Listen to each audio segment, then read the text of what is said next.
Բարև ձեզ հարգելի հայրենակիցներ, ուղի եթերում Նոյան Տապանն է Երևանից, հիշեցնեմ, որ ուղի եթերի ընթացքում կարող եք զանգարել ամերիկյան 818-967-5321 և հայաստանյան 060-3511-31 հեռախոսահամարներով հարցեր ուղղել մեր տաղավարում գտնվող հյուրին, ինչպես նաև Նոյան Տապանի ուղի եթերները կարող եք հետևել Նոյան Տապանի պատրոնում, QR կոդը ձեր էկրաններին է։ Այսօր տաղավարում հյուրընկալել եմ կյանքի իրավունք իրավապաշտպան հասարակական կազմակերպության նախագահ Ռուզան Ադանալյանին։ Բարև ձեզ, Տիկին Ադանալյան։ Շնորհակալ եմ, որ ժամանակ գտաք եւ մեր տաղավարում։ Բարև ձեզ, սիրով։ Չեմ կարող ձեզ չհարցնել եւ լսել ձեր կարծիքը Մերձավանի սպանության հետ կապված, հատկապես որ կրքերը այնտեղ չեն դադարում։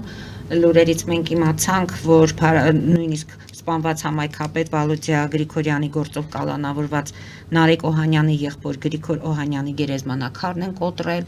Իմացանք նաև, որ Ախոյանների ընտանիքի երեխաներին խոչընդոտում են դպրոց հաճախելու հետ կապված։ Մի խոսքով, ինչու տեղի ունեցավ։ Դուք էլ եք գտնում, որ սա վրեժխնդրություն է կամ քաղաքական սպանություն է, թե պարզապես սա սպանություն է ինչ-որ շահերից ելնելով։ Տեսեք, մինչև կոնկրետ այդ դեպքին անդրադառնալը ձեր հաշտակում քանիցս նշել են հանցագործությունների թվի աճի, դրանց բացահայտման կամ չբացահայտման, դատարաններում դրանց քննության ընթացքի մասին եւ մեծ դժգոհություններով է այդ ամեն ինչը ներկայացվել։ Հիմա տեսեք, ուղղակի հանցագործությունների շարանը շատանում է օր-օրի, վերջերս կարծեմ ազգային ժողովում պատգամավորներից մեկը, չեմ հիշում անունը, հայտնեց թե կոնկրետ հրազենի գործադրմամբ ինչքան հանցագործություններ են տեղի ունեցել 23 թվականի համեմատությամբ ներկայացրեց մինչև օրս 25 թվականը, որ դրանք բավականին շատ աճել են, ներկայացրեց պատգամավոր, որ 23 թվականին եղել է 44%, 24 թվականին 68, իսկ հիմա 25 թվականին հասել է 72%-ի եւ վերջինը միաժամանակ նշեց, որ դա նշանակում է, որ ամեն շաբաթ տեղի ունենում հրազենային հանցագործություններ եւ սա ինչ է ցույց տալիս, երբես մասին արդեն հնչում է ազգային ժողովում։ Սա անհատական անձնական ինչ-որ տվյալ չի, սա հրապարակային տվյալ է եւ պիտի բոլորին սա զգոնության կոչ է սա նաեւ, որ իրոք հանցավորությունը ահավոր մեծ մասշտաբների է հասել մեր երկրում։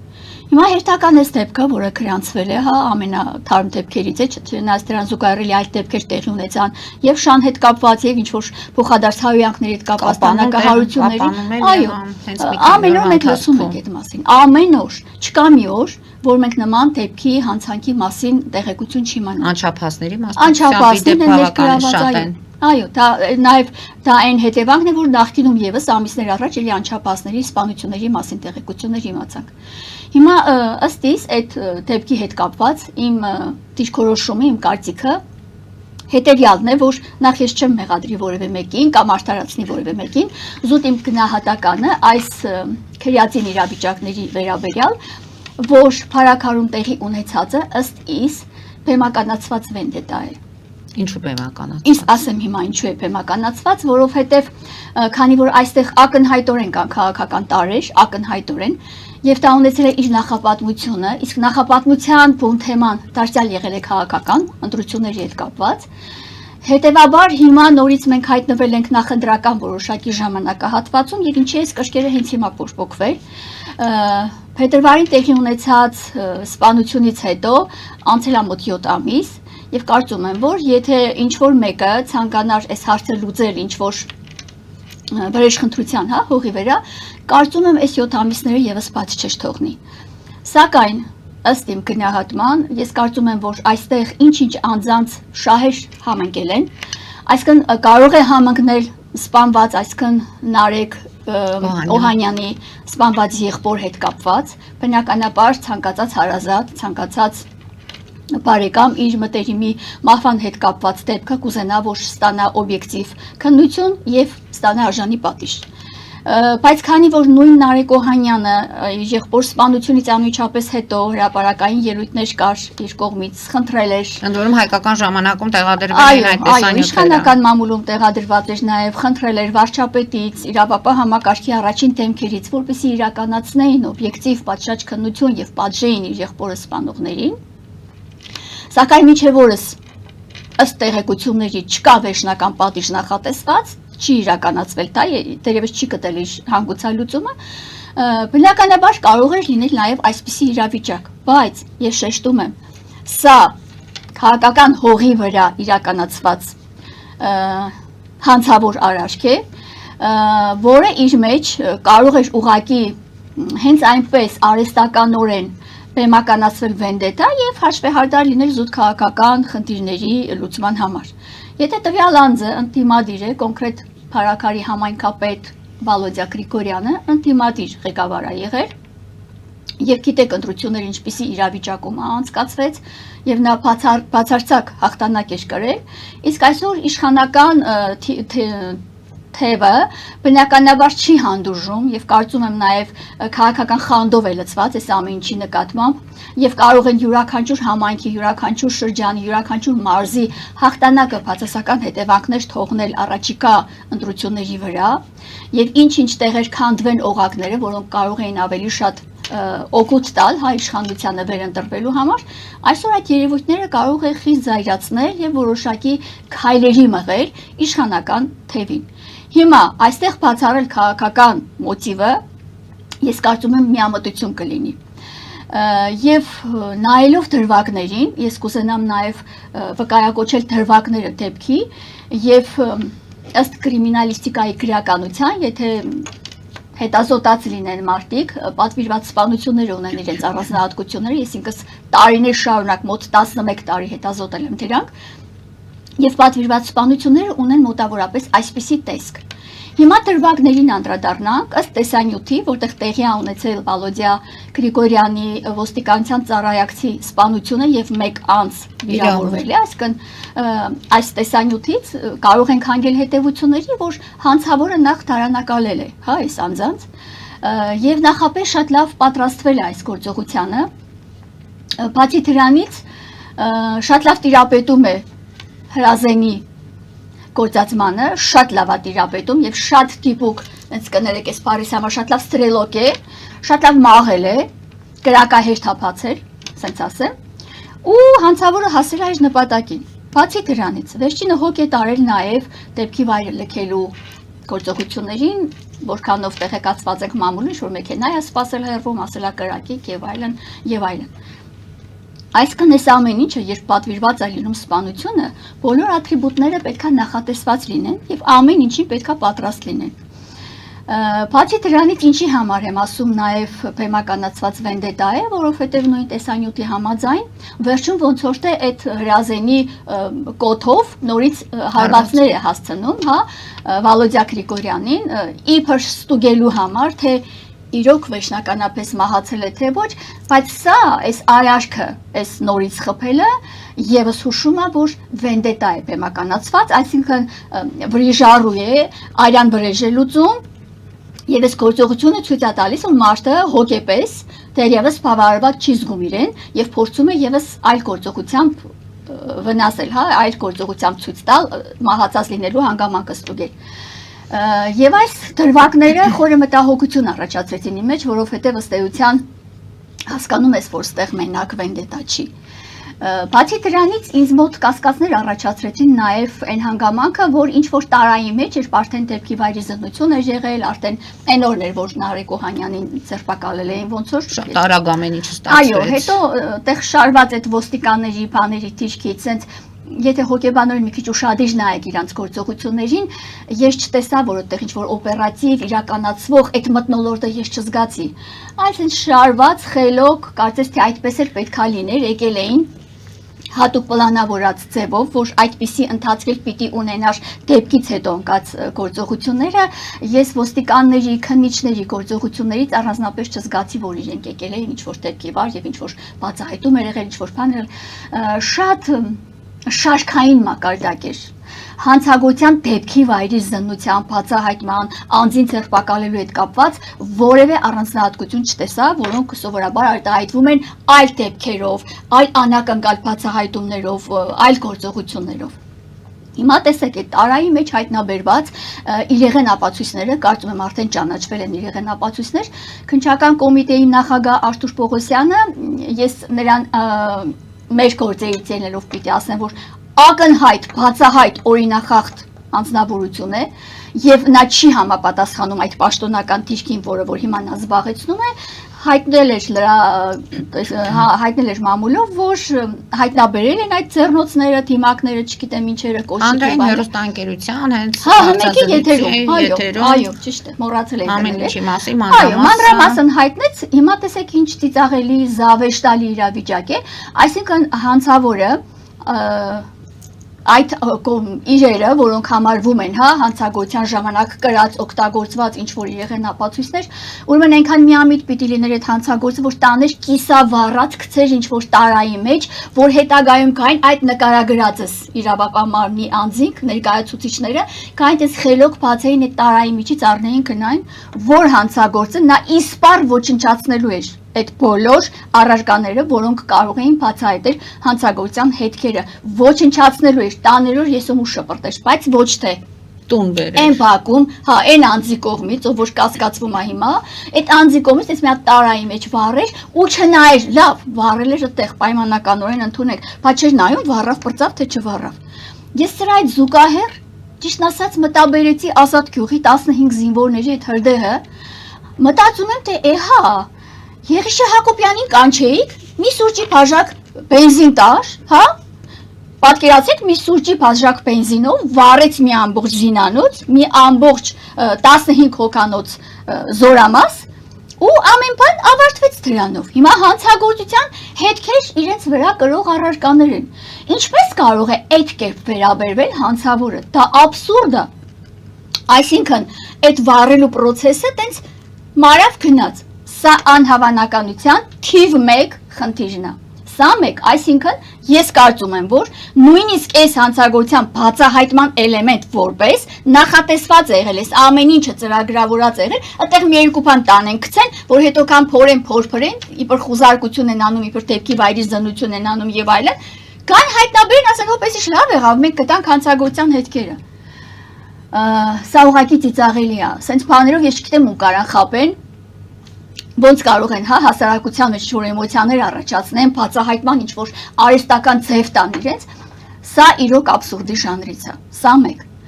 Հետո մեկ այլ հանգամանք ևս ուշադրությունս գրավեց, որ ընդեղ Նարեկ Օհանյանի հետ կապված հայտարարություններ եղան հատկապես վերջին փաստաբանի կողմից, թե Նարեկ Օհանյանի տան կից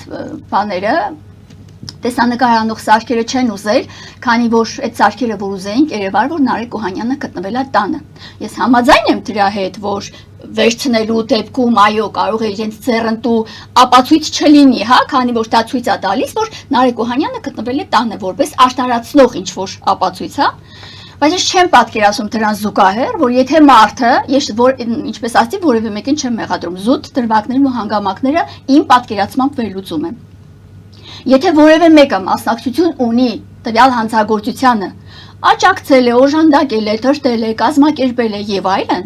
տվյալ անձը եթե ուզենա բացառել իր մասնակցություն տվյալ հանցագործությանը, այո, նա կարող է գտնվել տանը եւ հերավար ձևով այդ ամեն ինչը կամ նախնական պայմանավորվածությամբ կազմակերպել այնպես, որ այդ մարդը գտնվել է տանը, այնպես որ սա եւս ռեալ իրականությանը չի կարող համապատասխանել, այո, կարող են բերել, որ ինքը գտնվել է տանը, բայց դա դեռ ոչինչ չի նշանակում, որ ինքը ներգրավված չի այս հանցագործության մեջ։ Սա էլ հաջորդ դրվագը։ Մնացած պահերով շատ ինձ մոտ նաև տպավորվեց այս իրավիճակը Ավետիսյանների սպանդի ժամանակ տեղի ունեցած հանգամանքներով։ Ավետիսյանների սպանդի ժամանակ իրենց տանը հայտնաբերվել է Պերմյակովի բացինկաները, զինվորական կոշիկները։ Բայց Պերմյակովը եկավ սպանեց, մինչև հիմա այդ գործի իհարկե որևէ օբյեկտիվ վերլուծության չի դիմանում։ Համենայն դեպս ինչպես կարող է հանցավոր իր կոշիկները հանել, թողնել այդտեղ, հետ թողնել, այդտեղ, ու գնալ։ Այո, դա կեղծ շինծ ու ապացույց թողնելու իրավապահ մարմնի ձեռքը արհեստական ինչ-որ հանցագործության գործիք առարկա այլ միջոց թողնելու միտում է։ Նույնն էլ էստեղ։ Ընդեղ Պերմյակովի բացինկաներն էին, Ստեղ էլ ձեռնոց մեռոց կիսավ առաջ գիտեմ ձիրտու զիբիլ բաներ։ Էդ էլ աստված գիտի ում հակին ա եղե, ոնց ա եղե։ Կամ էլ պիտի փորձակնության նշանակեք, տեսեք ոչ թվի վառած կիսատ պրատ մնացած բանա։ Արդյոք դեպքի ժամանակ դեպքից հետո է այդ ամեն ինչը այջվեր։ Ի վերջո դեպքից հետո պիտի այջվեին դրանք, ոչ թե դեպքից առաջ։ Տիկին Ադանալյան, նկատի ունեք, որ հայտարարություններ պաշտոնական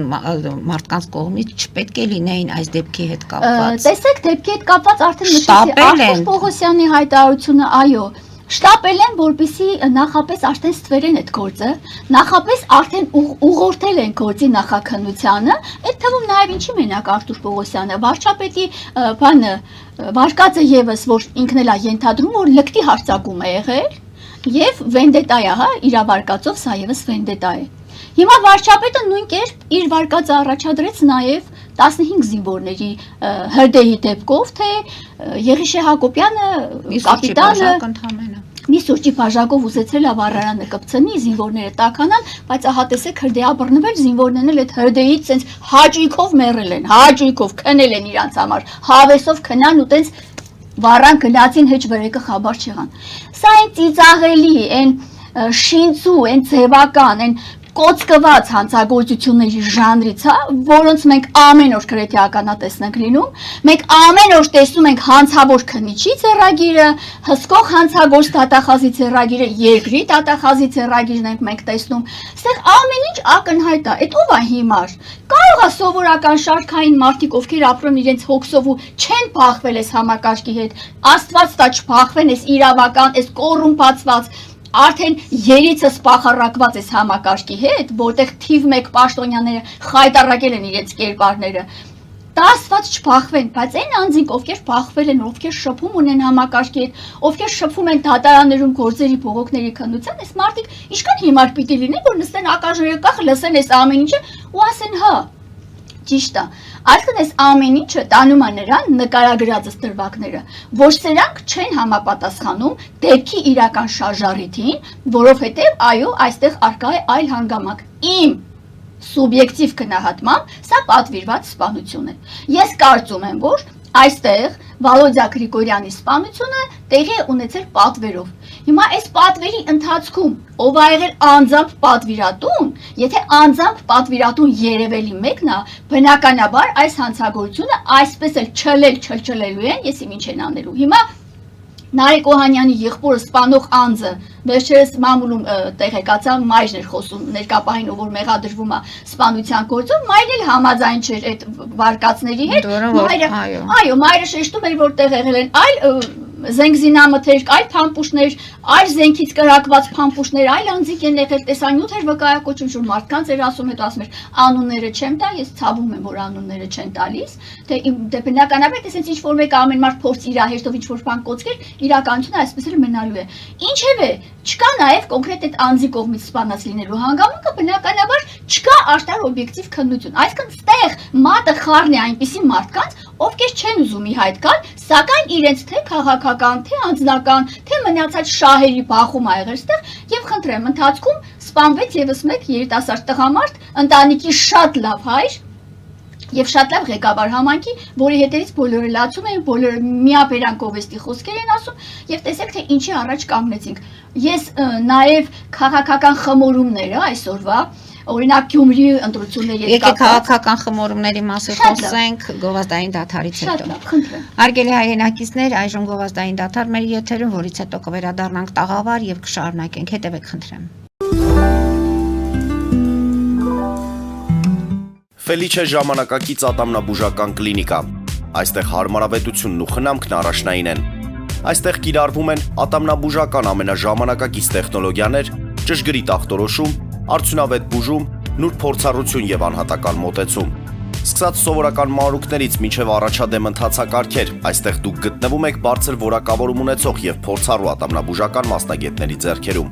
Մեր բարեկամական եւ հյուրընկալ անձնակազմն այստեղ է յուրաքանչյուր այցը հաճելի դարձնելու համար։ Ֆելիչե, ձեր առողջ եւ ամենաերջանիկ շպիտը սկսվում է այստեղից։ Եկեք եւ բացահայտեք նորարարության փորձագիտության եւ կարեկցանքի կատարյալ համադրությունը։ Երևան շիփինգ, սենսացիա ստեղ, հա։ Այո, ճիշտ եք եկել։ Սանդրոցներ Երևան ուղարկելը $2.99 օթանավով։ Այո, Իսկ եթե դոլար ուղարկես, դոլար ստանան։ Այո, Իսկ որ տանեն տուն հասցնեն, էլի մի տոկոս, հա։ 2%։ Երասը ծրի է, էլի։ Ժողովուրդ սենսացիա, ծրի է։ Նորդ Հոլիվուդ Գլենդել։ Ջաքփաթ հագուստի խանութը երկրորդ մասնաճյուղն է բացել Գլենդելի սրտում, որտեղ կարող եք ձեռք բերել եվրոպական եւ ամերիկյան ընտիր հագուստեղեն, կոշկեղեն, աքսեսուարներ, պայուսակներ ամենահարմար արժեքներով։ Նաեւ կարող եք ցանկացած ապրանք պատվիրել եւ ձեռք բերել կարճ ժամանակում։ Ջաքփաթի Գլենդելի հասցեն է 1135 North Pacific Avenue, հեռախոս 818 813 2252։ Ջաքփաթ հագուստի լավագույն կենտրոնը Գլենդելում։ 60-ից ավելի ճանաչված եվրոպական բրենդների ինքնատիպ, չկրկնվող եւ մատչելի ընտրանին Fortuna Home and Country House խանութ սրահում։ Նորավոճ սպասք եւ կահույք հորեկա բնագավառի համար, տեքստիլ տնտեսական ապրանքներ, ամեն ինչ գեղեցիկ կյանքի համար։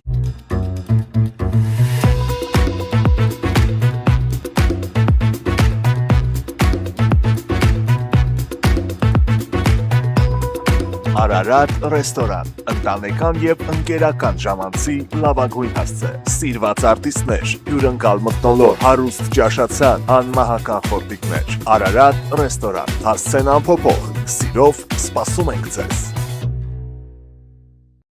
Լավագույն պաղպաղակ, բնական, համեղ եւ մատչելի գներով պաղպաղակը կարող եք ձեռք բերել բոլոր հայկական խանութներում։ Պահանջեք հայկական պաղպաղակ, Թամարա պաղպաղակ։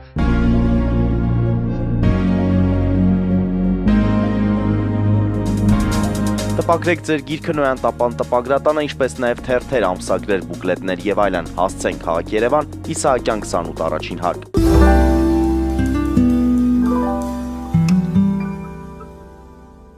Հարգելի հայրենակիցներ, Նոյան տապանը կրկին եթերում է։ Տիկին Ադանալյան, եթե փորձենք Մերձավանի դեպքի հետ կապված ամփոփում անենք, փաստորեն պետք է հետևենք ամեն դեպքում քննությունը ինչ ցույց կտա, դուք ձեր տեսակետն ասեցիք եւ գիտեմ, որ միշտ հետեւողական եք, թե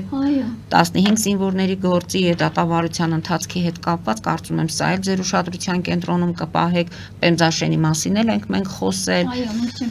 մենք չենք մոռանում այս դեպքերը, ամեն դեպքում հետևություններ անելու անհրաժեշտություն կա եւ հիմա, քանի որ սա եւս վերագրում եք, որ քաղաքական հողի վրա է այս սպանությունը իրականացվել, հիմա փորձում ենք տեղափոխվել Գյումրի։ Ինչ է կատարվում Գյումրիում։ Գյումրու տոնը նշեցին, Գյումրին ուրախ էր, բայց այ Գյումրի քաղաքապետը բավականին անհանգիստ է։ Մարդկանց կոչ է անում հավաքվել իր կողքին, միջադեպ լինելու դեպքում անպայման հեռախոսները պատրաստի պահել, ինչ է կատարվում Գյումրիում։ Տեսեք, այո, Գյումրին տոնեց իր տոնը, եւ ինչպես գիտեք, վարչապետը շնորհավորել, այո։ Ես գտնում եմ, որ սա վարչապետի քինախնդիր վերաբերմունքի արձագանքներ Գյումրիի նկատմամբ, զուտ այն պատճառով, որ Գյումրիում չընտրվեց իրենց թեկնածու։ Բայց սա կարծում եմ վայել չի, հա, բարձր պաշտոն զբաղեցնող, առավել եւս երկրի ղեկավարին հարիշ չի, քանի որ սա ուղղակի շատ ավելի ցածր մակարդակի, ցածր պաշտոն զբաղեցնող անձին վայել քինախնդրություն է, սակայն այլ հանգամանքներում եւս մենք քանիցս համոզվել ենք դրանում, որ այո, վարչապետը կարող է ողջ պահել։ Իր դեմ խոսացողներին, իր հայացքներին հակառակ քաղաքական հայացքներ ունեցողներին, այն անձինք, ովքեր բողոքում են, ովքեր բոյկոտում են, թե երկրի ճակատագրի համար, թե անհատական առանձին հանգամանքների, պատերազմական իրավիճակների, դրա հետևանքների, այն ամեն ինչը, ինչ հակասում է իր քաղաքական հայացքներին եւ իր բռնած ճանապարհին, որը կարող է ստվերել, վարչապետը այդ մարդկանց նկատմամբ հաշվեհարդար է լինում։ Եվ բնականաբար մենք քիչ առաջ խոսեցինք վենդետայից, այս էլ քաղաքական ինչ որ այլ առումով, չնայած այն էլ ասենք քաղաքական սպանության հանգամանքներ կային, բայց ստեղ էլ արդեն վարքագծի վերաբերմունքի անգամ տվյալ քաղաքի նկատմամբ դրսևորած հանգամանք է, ինչը կարծում եմ, որ շատ ամոթալի երևույթ էր։ Եվ վարչապետը ուղղակի, քանի որ ինքը իր առաջին քայլերը սկսեց Գյումրիից եւ հասավ այսօրվան, այսօր Գյումրին է հենց առաջինը հասկացել իմ պատկերացմամբ եւ իմ ունեցած հստակ տեղեկությունների, որ Գյումրին հենց առաջինն էլ հասկացավ, որ Գյումրին օգտագործվել էր որպես գործիք այս Չակեշտերով հեղափոխության հաղթանակը, երկրի կործանումը այսօրվա պահի դրությամբ արձանագրելու համար։ Գյումրին հանդիսացավ միջոց, եւ դա շատ ցավագին հասկացել է Գյումրին։ Դրա համար ես բացառում եմ, որ Գյումրիում որևէ ինչ-որ այլ հանգամանքների բերումով առավել եւս շնորհավորելով Գյումրու օրը, ավելի շատ իր վարքագծի վրա, իր վարկանիշի վրա ավելի շատ կարող է բացասական ազդեցություն թողնել, թե չէ շնորհավորելով կամ իր հեշտական պաթոսով, որ ելույթ ունենար, ասեր, որ ասենք խոսքի հայրենիքի օջախն է, ժողովրդի ընտանիքն է, Գյումրիի համար նմանատիպ ինչ-որ շատ հուզական պաթոսով բաներ պիտի ասեր, դրա կարիք ինձ թվում է չկար։ Իսկ Գյումրին շատ փառահեղ նշեց իր տոնը, մեր թվով շարժումը հովանավորել է եւ շատ գեղեցիկ, շատ անկրկնելի տոն իրականացվեց, պարզապես տխուրը այն էր, որ սրբազան կար, հա,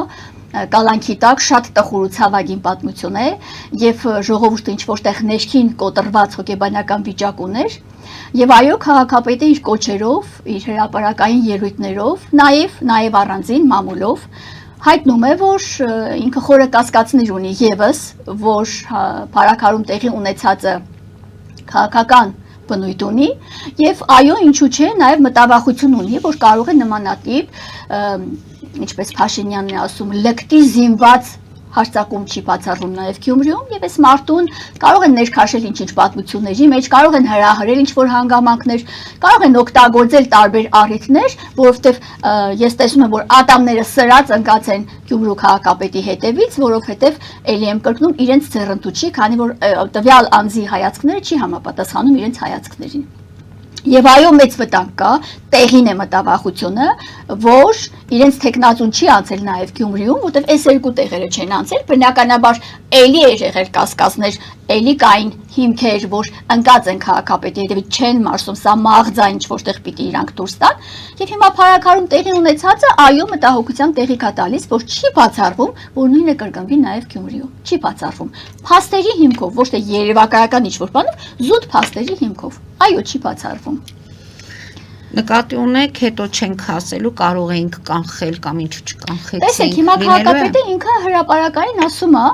եւ եթե իրանք, ես կարծում եմ, որ իրանք կարող է հրապարակային ելույթները հետակայում Աստված մի արասը, եթե ինչ-որ մի բան տեղի ունենա եւ մարդիկ ասեն, չէ՞ որ քաղաքապետը հայտնում էր, Նարեկ Օհանյանն էլ էր հայտնում, ասում էր, տիրություն արեք, լավ քննեք, այս գործը օբյեկտիվ քննեք, որպեսզի հետագայում ուրիշ բաներ չլինի, որը հիմա էլ մենք ապահովագրված չենք, որ այդպես չի լինելու նորից վեդետա։ Եթե մենք որևիցե մեկը դուրս կավասի չէ, որ քաղաքապետը զգուշացնում էր, որ կողքիս եղեք, կարող է sense բաներ լինեն, իմ գլխին կարող է սարքեն եւ այլն, մեր կենցաղային մտածելակերպով ասենք, որևէ մեկ այդ ժամանակ, եթե ուզենան ինչ-որ բան անեն, դա հաշվի չեն առնելու։ Բացարձակ ոչ մեկը դա հաշվի չառնում, նախազգուշացվել էր եւ հետո տեսեք եղավ մեր ասածը։ Մենք ասում էինք, որ կլինի։ Հելել անիծած իրանց համար, լավ է կարել ասել եք, մենք էլ կդել ենք, որ sense պետք է անենք։ Այսօր ով ում առաջ է ինչ-որ բարոյական պատասխանատվություն կրում։ Այսօր հասարակությանը այն աստիճանի են բզգտել, բանակ այն աստիճանի է բարոյալքված, այնքան ապաշնոր, այնքան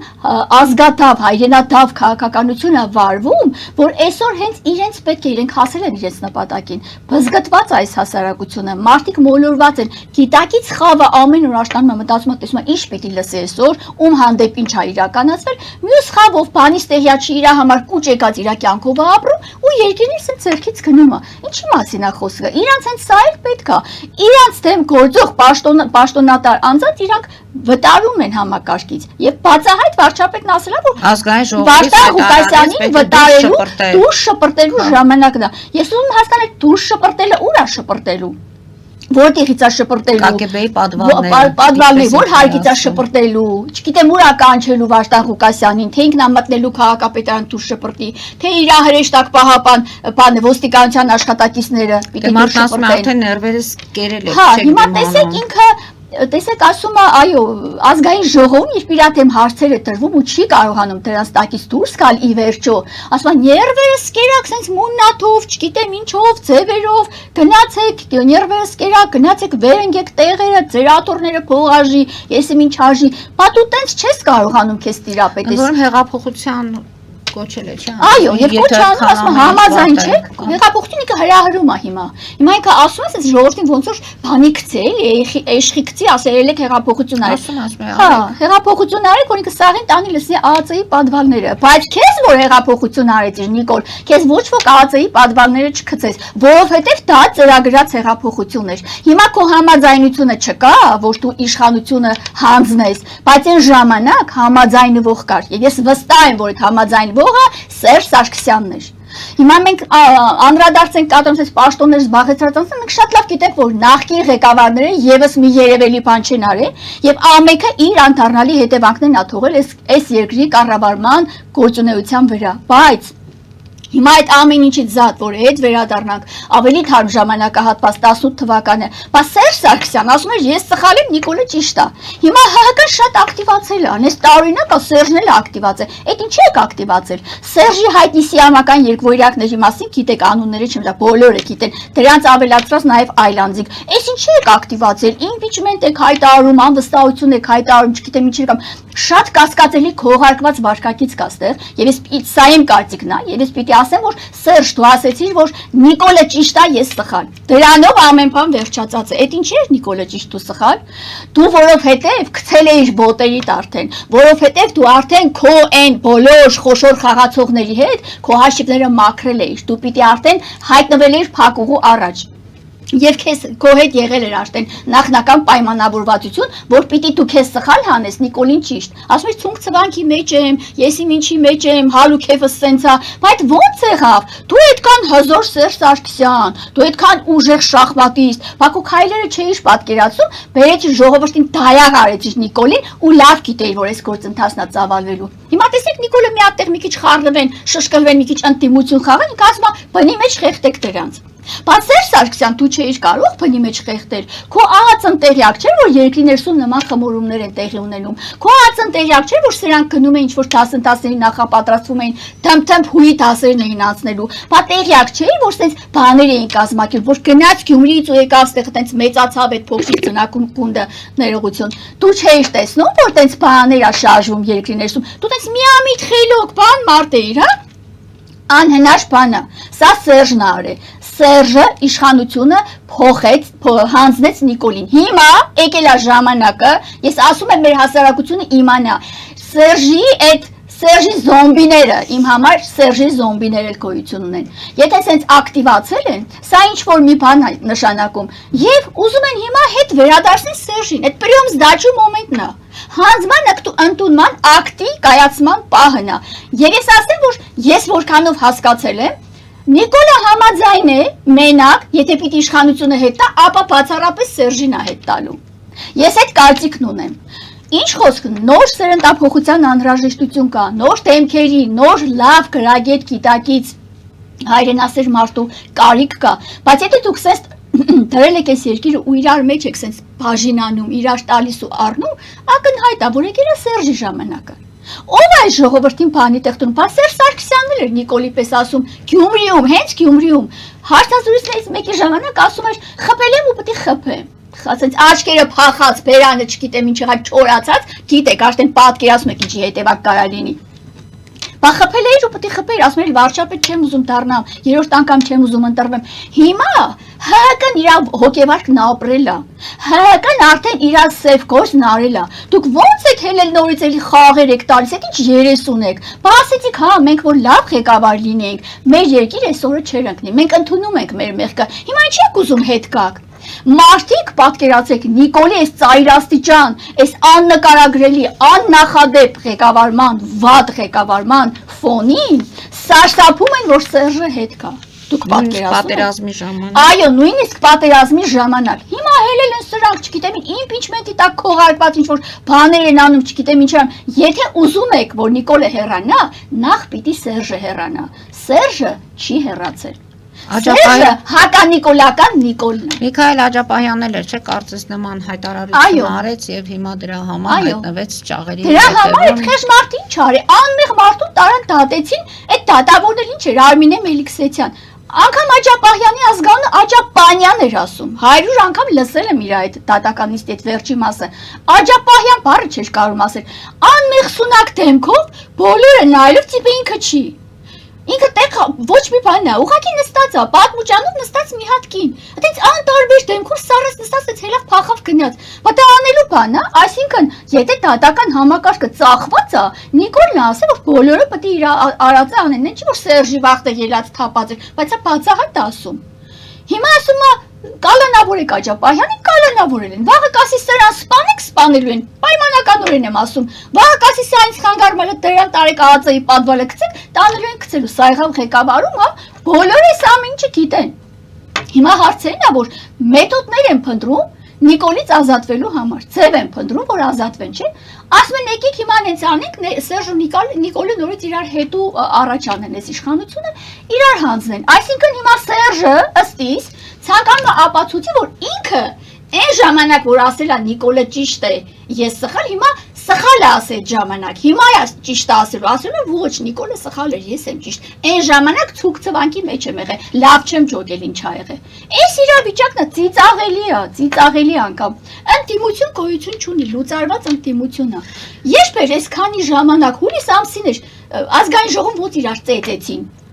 Իշխանությունը ծեծեց ընդդիմադիրներին։ Ներկա էր գլխավոր դատախազը, ականատես վկա, իրան պիտի տանեին նախ քրեական վարույթ նախաձեռնեին, Աննա Վարդապետյանին էլ տանեին որպես ուղակի դեպքին ուղակի ականատես վկա հարցաքննեին, բայց ինչ եղավ դրա վերաբերյալ, ոչ մի բան չեղավ։ Հարգելի հայրենակիցներն ու անտապանակրկին եթերում է։ Տիկին Ադանալյան ակտիվացել են նաև Ռոբերտ Քոչարյանը նախագահ եւ երեք կարծում եմ ասուլիսին հետևել եք, բավականին մտքեր են արտահայտվել եւ հստակ ասվեց մասնակցելու են ընտրություններին։ Հիմա տեսեք, բնականաբար բոլորն եւ շանսեր ունի։ Եվ շանսեր ունի մասնակցելու, բոլորն էլ մասնակցելու են։ Եվ Այո, ասում եմ հաղթելու շանսեր ունեմ։ Բնականաբար ոչ մեկը ոչ մեկի ձեռքը չի կարող բռնել ու ասել որ դու չմասնակցես կամ մասնակցես։ Օրինակ մեր ձևով շարժումը եւս մասնակցելու եմ, ես կրկնեմ, ես ոչ մի ինչ որ մեկական չեմ։ Ես հակված եմ, որպեսզի այս երկրում տիրի արտարադատություն, օրենք, իրավունք, գերիշխի օրենքն ու իրավունքը եւ մարդը կարողանա արժանապատիվ ձևով ապրել եւ այս երկիրը ձեռքից չգնա։ Ես դրա կողմնակիցն եմ։ Հիմա տեսեք թե ով կգա, ինչ կանի, ոնց կկարգավորի այս վիճակը։ Քավլիցի ամեն մարդ թող իր կապեր, իր միջազգային կապերը օգտագործի, իր հնարավորությունները ներդնի այս երկիրը ճախճուտից դուրս բերելու համար։ Սա է ամբողջ խնդիրը։ Հիմա որ պատմեցինք, նկարագրեցինք սրա գործողություն, ես վստահ եմ շատերը հիմա կասեն, վայ դու էսական ես, վայ դու այնական ես, չէ, ժողովուրդ ջան, ես ոչ մի բանական չեմ։ Ցանկացած մեկիդ հետ Աստված չանի կարող է ինչ-որ մի դեպք պատահի եւ դուք էլ բախումներ ունենաք այս մարմիններից ու հասկանաք թե ով է ճիշտ, ով է սխալ, բայց ընդհանուր երկրի շահերից փոխող այն պահանջը։ Հիմնականում ասելս ինչ է այս համատեքստում, որ շատերը կարող են գալու գնալ, բայց շատերը թողել են շատ ծանր հետևանքներ այս երկրի կյանքի մեջ։ Հիմա պիտի գոնե մի քիչ համեմատական ձևով, հա, նայես ում արածի չափը, դեպի վատը գնացող, ով ինչ չափի վատ բան արել այս երկրի համար։ Գոնե այդ համեմատական աստիճանով պիտի կարողանանք ինչ-որ բանի հասնել ի վերջո։ Այլապես մենք սենց էլ գնալու ենք խառնվել ենք այդ 300,000 ադրբեջանցիներ, որ գալու են։ Ու հիմա ասում են ինչ-որ Հայաստան-Վրաստան սահմանից 156,000 հայկական օրիգինալի չտարբերվող անձնագրերն եկել, չնայած նաև հեշքեցին, բայց այդ հեշքմանը ով է հավատում։ Ես չեմ հավատում այդ հեշքմանը։ Բա պիտի հեշքեին, միցև պիտի հեշքեին, թե չէ։ Ու դիմացել ընտրություններ է։ Հիմա այս ամեն ինչը որ բերելու են խառնելու, բա մենք ո՞նց դուրս գանք այս իրավիճակից։ Ես վստահ եմ որ դրա մեջ ճշմարտություն կա, որովհետև տևական ժամանակ այդ մասին խոսակցություն կար, սակայն վերջերս նոր հերկվեց, ինչն է պատճառը։ Պիտի անմիջապես հերկվեր, շատ ուշացրեցին հեշքելը, մտածեցին, գցեցին, բռնեցին, ուշացրեցին։ Այս բաները պետական սիմվոլների վրայից Արարատ լեռան հեռացումը, Մաշտոցը ասում է բան չի արել, մեր տարրերը չի ստեղծի, հայ դպրոցի հիմնադիրն առաջին ուսուցիչն է Մեսրոպ Մաշտոցը, Աստված իմ ո՞նց կարելի է այս աստիճան չեզոքացնել, այս աստիճան այլասերված ֆոնի տակ ներկայացնել այս ամբողջ պատմությունը։ Հիմա կաթողիկոսի համար ասում եմ կուսակրոնությունը խախտել է, վարչապետն էր ասում, հիմա Մեսրոպ Մաշտոցն էլ է խախտել կուսակրոնությունը։ Ուզում են ցեղասպանության հարցը ոչնչացնեն, հիմա ցեղասպանությունն էլ է խախտել կուսակրոնությունը, Արարատ լեռը խախտել է կուսակրոնությունը։ Սահմանադրությունը խախտել է կուսակրոնությունը։ Հիմա մի հատ դրեք այս ամեն ինչը համեմատեք, հետո նոր հասկացեք ով ինչ կուսակցությունով է գալիս, ինչ անում, ուրա գնում։ Մի հատ այս ամեն ինչը համեմատեք ու ի վերջո խելքի եկեք։ Սենց չի կարա լինի պարզապես։ Հայն ու հայությունը ոչինչ չանում, ասենց անտարբեր մնալով ոչի չեք ասում հելեք իրար սպանեք, բայց ճիշտ կողմնորոշվեք ով լինի, ոնց լինի, ինչ անեք ում հետևից գնաք։ Սա է ամբողջ խնդիրը։ Հիմա մեր ձևով է առաջարկելու, ես մեր ձևովից չեմ, նախապես ասեմ, որևէ մեկը ինչ որ բաներ չպիտակավորի ինձ, ես չնայած հաշվի չեմ առնում, ինձ բացարձակ պետք չի, հարցը դա չի, հարցը ճիշտ ուղղությունն է։ Ով կարող է լավ բան անել երկրի համար։ Հələ մի հատ նախնական ենթակետերով շարժվենք, հետո նոր հասենք հիմնական քայլերին, բայց միանգամից ուզում եք ինչ-որ մի բան լինի, չի լինի։ Պիտի ընթացքում ստուգելով գնանք, ստուգելով հասկանանք մեր քայլերը ճիշտ է, ճիշտ չի հետ կանգնենք։ Դրա համար այս ընտրություններում Նիկոլ դու չես անցնելու։ Ես վստահեցնում եմ քեզ, ոնց որ Գյումրիում չանցար, այտենց էլ չես անցնելու։ Քո թիմը չի անցնելու։ Ինչքան ուզում եք անձնագիր բերեք, ինչքան ուզում եք ադրբեջանցիներ բերեք, հասցեավորեք, ուզում եք հայի ազգանուն տվեք, ինչ ուզում եք արեք, բերեք ընտրություններին լծրեք, թող բան անեն, ընտրատարածքներում ընտրեցին, Թրամփին բերեք, սարքեք ընտրական տեղամասի հանձնաժողովի նախագահ, ում ուզում եք բերեք քավոր կանգնացրեք, ինչ ուզում եք արեք։ Միևնույնն է, չես անցնելու։ Ժողովրդի ճնշող մեծամասնությունը դեմ է այս ամեն ինչին։ Դատարաններում ի՞նչ է կատարվում։ Հարգելի հայրենակիցներն ու անտապանը կրկին եթերում է։ Տիկին Ադանալյան, եթե ամփոփենք այս ամեն ինչի, ես ուզում եմ այս ամեն ինչի մասին ամփոփենք, ավարտենք, որից հետո անդրադառնանք ձեր որդու գործի հետ կապված։ Ինչ նորություն ունեք, արդյոք առաջընթաց կա, թե համակարգի մասին խոսում ենք եւ համակարգը տեղում չի բարեփոխվում այնպես, որպեսզի հաջողություններ ունենաք։ Ամփոփեմ քիչ առաջ նշածս, որ գործող իշխանությունը ոչնչացնում է ազգային ինքնությունը եւ հայտնում է, որ դա ոչ թե ազգային ինքնության մերժում է, այս թվարկածս խախտումները, հա, այլ ուղղակի ռազմավարական քայլ է, ինչը եւս անասելի ծիծաղելի է, որովհետև չի կարող ռազմավարական քայլ լինել ինքնաոչնչացման գնալով ուղղակի դուր գալ հակառակորդին եւ հակառակորդի պահանջները կատարել։ Ասենց թողնելու են մեզ, բզերը ծուր թողնելու են, խառնելու են, դառնալու է մի հատ խառնված ազգ ու թողնելու են գնան իրանց ճանապարհով։ Ես այդ ենթադրություններին եմ հանգել։ Ինչ վերաբերում է որդուս սպանության գործին, արդեն նկարագրեցինք, հա, գիտենք 10 տարի է, ձեր հարթակից բարձրաձայնել ենք, խոսել ենք, որում հոկտեմբեր ամիսն է, չէ՞։ Այո, հոկտեմբերի 29-ին, այս 29-ին 11-րդ տարին է լրանալու որդու սպանության եւ որևէ մեկը թերևս դատապարտված չի։ Մինչեւ օրս իրականացում է ակնհայտ կողմնակալ անօրինական քննություն, նախաքննության ժամանակ, ինչպես որ կոռումպացված դատախազությունը գլխավոր տարել է իր խայտառակ, այլանդակ, կաշառք, մեծ խոշոր չափերի կաշառքի ենթադրող նախաքննությունը նույն կերպ, նույն պնդերեսությամբ շարունակում է դատաքննությունը եւ չի ուզում, որպեսզի բացահայտվի խմբակային սպանությունը։ Դատական նիստերը այնքան են հետաձգել, որ վաղեմության ժամկետը սպառնալու վտանգ կա։ Հիմա այս նոր դատավորը երիտասարդ դատավոր է, նորանշանակ Արտյոմիցս 6 տարի փոքր չահել տղա է, չեմ կարող չասել, որ ամեն շաբաթ նիստա նշանակում, ամսական մոտ 3-ից 4 անգամ ամսական կտրվածքով նիստերա նշանակում, բայց նիստերը թատրոն են։ Ցավալիորեն պիտի ասեմ, այո, բեմականացում է։ Տեսեք, եթե 10 տարի անց վկա են կանչել, որ վկան կա ինչ-որ բան ասի, չէ։ Վկային նախորդ դատաքննության ժամանակ մենք տվել ենք մեր սուր հարցերը, վկայի առջև փաստեր ենք տրել ու վկան չի կարողացել այդ փաստերի տակից դուրս գալ։ Այսօր վկան արդեն նախազգուշացված է, որ այդ սուր հարցերը քեզ նորից են տալու, այս սուր հարցերի վերաբերյալ կպատասխանես սա։ Ակնհայտ ուղղորդված վկաներ են, գալիս են մի վկա այն որ ճղում էր իրեն, ասում էր ինչ ես ուզում ինձանից, իբր 10 տարի հետո վկայի կարոտն եմ, մունատ զունատով իրան ճղում ամի թատրոնացույց տասիպեր ինքը խուլ է, ինքը չի լսում ու դատավորի պետքը չի։ Ես արդեն եկել եմ ապրումների մեջ, բնականաբար ամբողջ դեպքը նորից նկարագրում են։ Երեխայիդ վիճակը, տան վիճակը, սպանության կադրերը, աչքիդ դեմից անընդհատ դա ասում է, անեն չի որ մենակ դատարանում է ասում, դա գիշեր ցերեկ իմ աչքի առաջ է։ Բայց երբ հարց ես տալիս ու այդ ինքնատիրապետման այդ եսիմինչ վերին աստիճանի զսպվածությամբ ու վկան իրան ճղում ասենց գալաջի է անում դատարանում, դատավորը կարգի չի հրավիրում վկային, դա իրան դուր է գալիս։ Այդ վկան ինձ չէր անում այտենց, դատարանին էր անում։ Ու երբ ես ասում եմ վկային կարգի հրավիրի, ասում է դատարանն է որոշում վկան ինչքան ցուցմունք տա, ինչքան չտա, կսահմանափակեմ ձեր իրավունքները։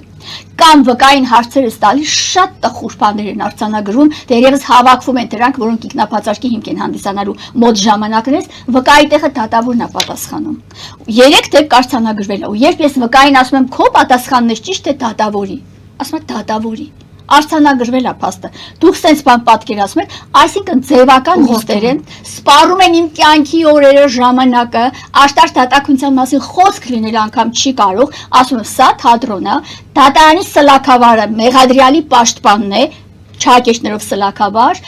ասել են Պաշտպանը ինչ կասի, դու այդքան կուրսի չես այս գործից։ Պաշտպանը ինչ կասի, դու աշխատի ուղղությամբ գնաս, որ հանկարծ չսայթակես, մեր ուղղությունից մենք հանկարծ գծերից չընկնենք։ Ակնհայտ է, չէ՞, այդ ամեն ինչը։ Մեղադրողը ակնհայտ տեսնում է, որ կատարվել է խմբակային սպանություն։ Կպած էս 10 տարի է, կեղծված եզրակացություններով, սենցից քաշ տալով, խոշտանգելով բարոյապես, փորձում են հասնել նրան, որ Արտյոմին սպանել է մի հոգի։ Արտյոմի սպանությունը պատվիրված է, կատարված է խմբի կողմից։ Ես դրա համար փաստեր եմ ներկայացում դատարանում։ Դատավորն ասում է մեղադրանքի ծավալից ես չեմ կարա դուրս գամ։ Գլխած արդեն ժերքարը գցել է դեմս, առաջ օրը ասել է։ Ես իրան հարց եմ տվել։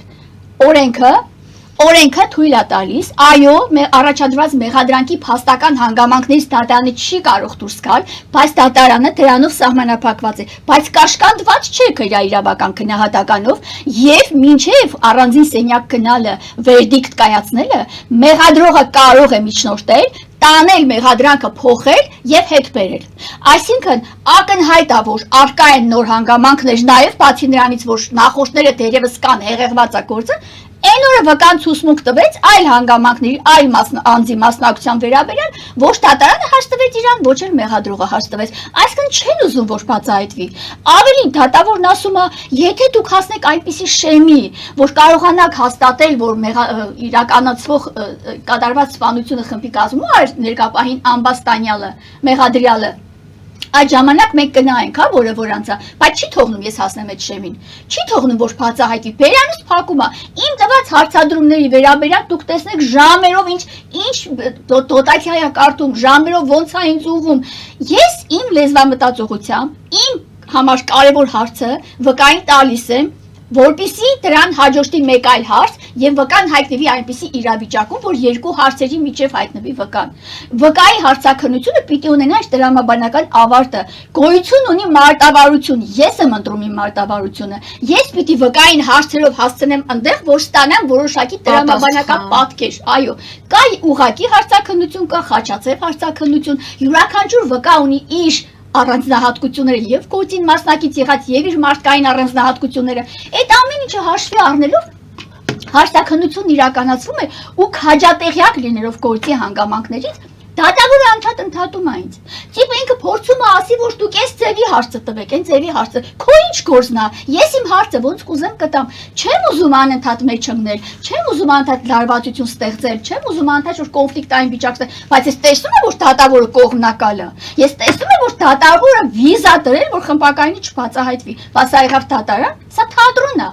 ես ամեն անգամ գնում եմ մի հատ վկայի թատրոնի բեմականացման մասնակցելու շատ տխուր իրավիճակ շատ ցավալի իրավիճակ է աշտարադատություն միջև հիմա չի եղել դրա համար ես շեշտում եմ Նիկոլ դու չպետք է ընտրվես դու պատիժ եղար մեր գլխին դու պիտի չընտրվես պիտի ընտրվի մեկ այլ ղեկավար որի մեր երեխու գործը բացահայտվի ես եւ իմ ամբողջ շրջապատը իմ մտերիմները ծանոթները հարազատները բոլորը տեսնում են իմ կյանքի 11-ամյա պատմությունը տեսնում են ինչպես մի վաշխառու պարավ կարողացել է ամբողջ համակարգին կաշառել եւ կարողացել է պատվերով սպանություն տալ, որը իրականացրել են ոստիկանության աշխատակիցները Սերժի օրոք եւ հիմա Նիկոլի օրոք սա կոծկվում է։ Այսինքն Սերժն ու Նիկոլը իմ համար նույն մարդն են։ Դու չես ընտրվելու Նիկոլ։ Ինչ ուզում ես բեր, ինչ ուզում ես արա։ Դուք պարտվելու եք 26 թվականի ընտրություններին։ Այո, պիտի պարտվեք, որ իմ տղայի սպանությունը բացահայտվի։ Սա է իմ վերջնական ամբողջ միտքը, որովհետեւ տեսնում եք, օրական մարդ են սպանում։ Անպատժելիությունը ստեղ դարել է օրենք։